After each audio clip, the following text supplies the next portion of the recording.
The reason I'm here is because I've come to join this demonstration, but a large number of MPs, about 20 MPs, have walked out of Parliament during the Prime Minister's question time as part of the protest. What we're saying to the government is that they've got to recognise that in Israel, in Gaza, a genocide is taking place.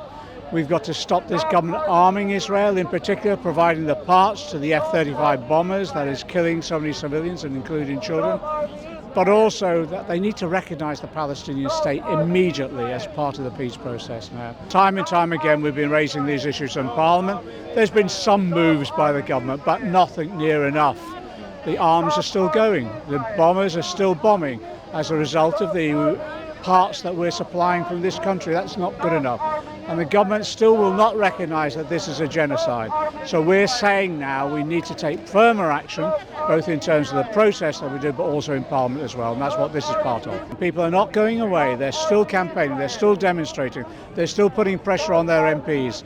I think that's what's shifting government policy. When MPs are going back to their constituencies, to their communities, their mating constituents are raising this issue continuously and demanding that they take action and demanding that the government takes action. That pressure is building and I think it's overwhelming now. I'm here because we need to stop arms sales to Israel. We need to end complicity in war crimes, we need to end complicity in genocide, and we need to assert international law.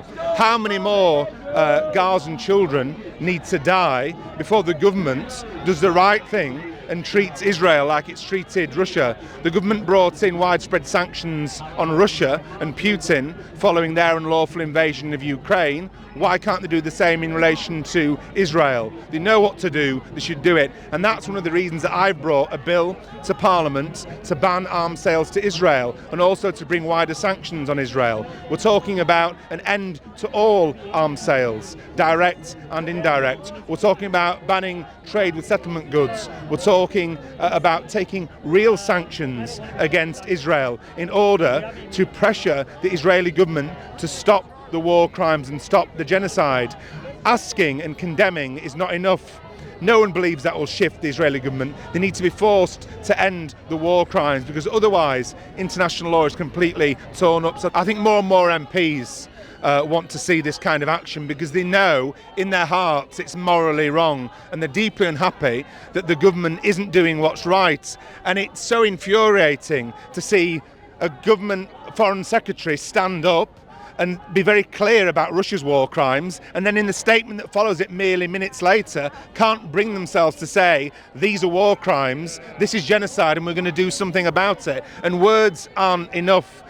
People out there believe it's double standards, and the reason they believe it's double standards is because it is double standards. We need to end the double standards, end the hypocrisy, and bring sanctions on Israel. It's much to my shame that I'm out here today. I should be inside, being part of a government that will stop a genocide, stop ethnic cleansing, stop the murder.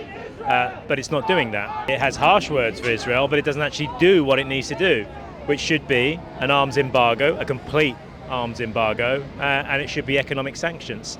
And they should uphold international law. You can't pick and choose human rights and who has human rights. That's the whole point of them. It's human rights.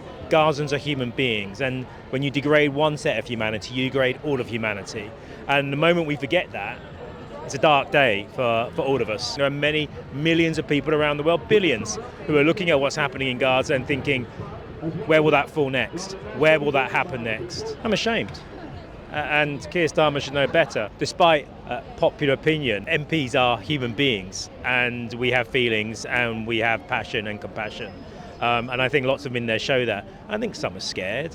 I think some are very new and don't want to be seen to be rocking the boat. But if you're not going to rock the boat on this, when will you rock the boat? I've got a 7-year-old daughter, and when she's older, her and her generation will, I hope, be asking me, what did you do, Dad? What did you say? But I think everyone has to ask themselves the question, what did you do, what did you say when this took place? Britain does make a difference. It can make a difference. You can lead by example and others will follow. And you can look at what's happening in Spain, the Spanish government, the Sanchez government. We should be doing at least that. Enough talk, do something now.